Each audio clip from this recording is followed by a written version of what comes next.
Do you like books like Harry Potter? Then why not head over to my other channel after watching this review and listen to my very own audiobook series, Mason McQueen and the Gargoyle's Curse, for free, written and read by yours truly. Or find it for sale at all the usual places. Link in the description below. Ni hao again! Today I'm reviewing a MOC Lego modular titled Chinese Restaurant.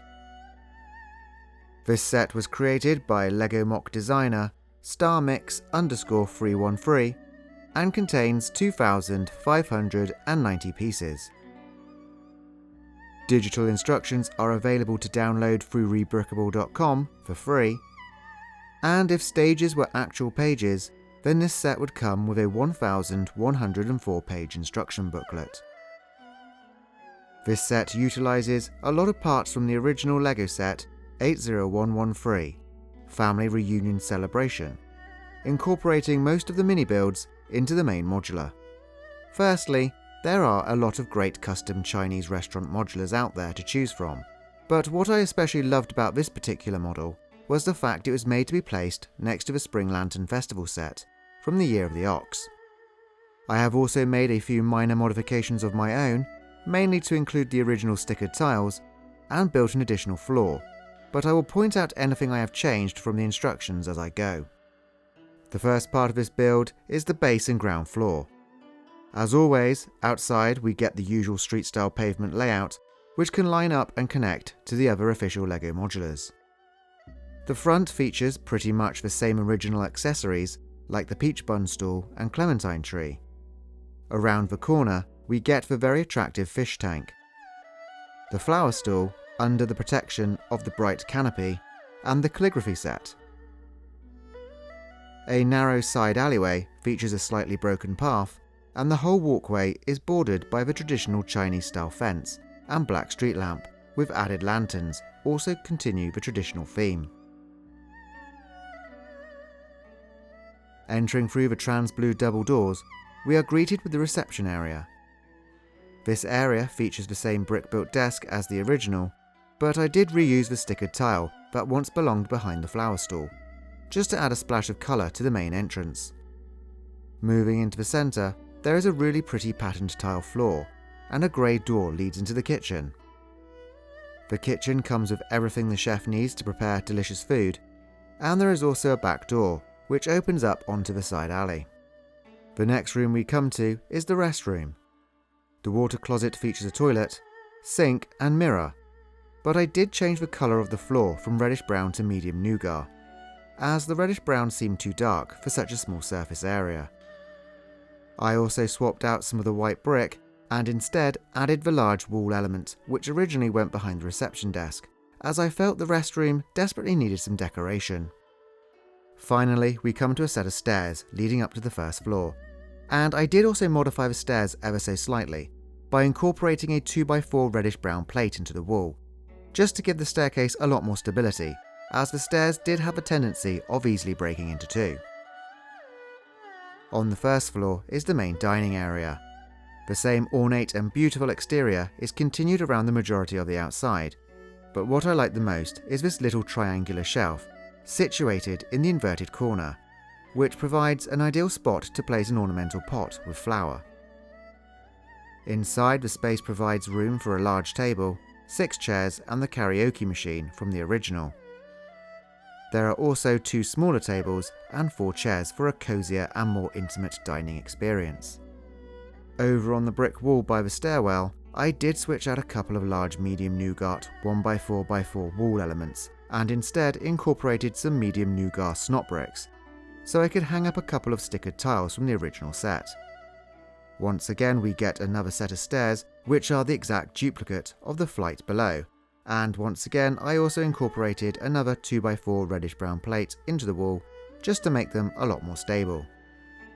This final set of steps leads us up through a window hatch and onto the rooftop, where we are greeted by an alfresco dining area, complete with decorative hanging lanterns. Carried over from the original build, we have the table, the 2 chairs, patio heater and flower box. There is now also the green-fingered inclusion of a herb planter, complete with red peppers, and a very industrial-looking aircon unit. Then, using the jumper studs, we stack each segment on top of one another, and the build is complete. One thing I must note is the very clever use of the curving roof mouldings that seamlessly blends in with the roof tiles below, making the roof tiling feel like one complete snaking section when both sections are fitted together. I absolutely love this MOC, and for me this was just what I wanted to convert my existing family reunion celebration set into, so I could add it to my Lego city.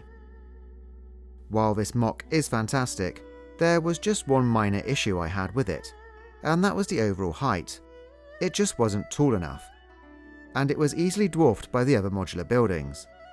So there was only one thing left to do, and that was to build another floor for the Chinese restaurant.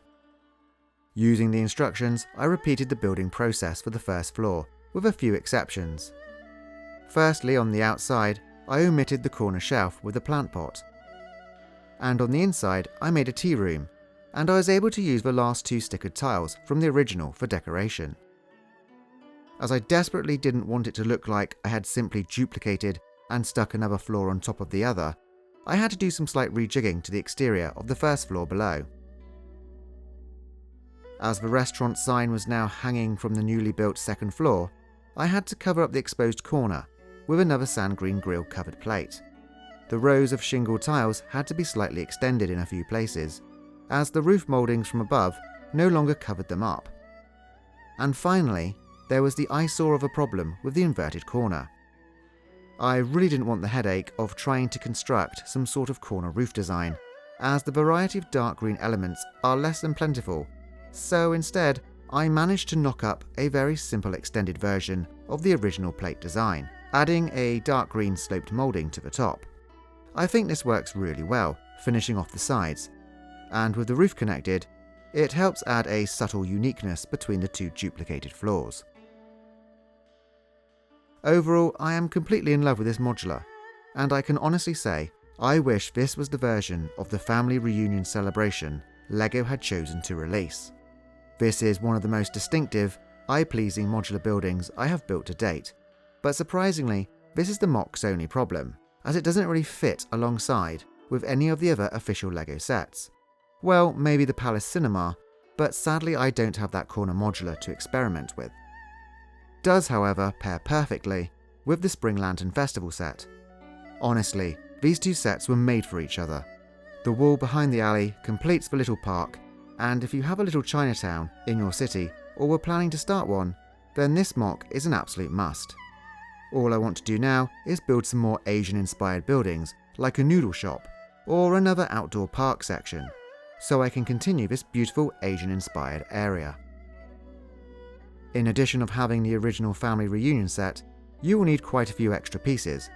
A lot more if you want to add another floor like I did, which works out to be quite expensive, but the silver lining is StarMix_313 has provided these wonderful instructions for free. So why not head over to rebrickable.com and check them out for yourself. Anyway, that's it for the review. Let me know what you think of the MOC in the comments. Now it's time for the modular money shots.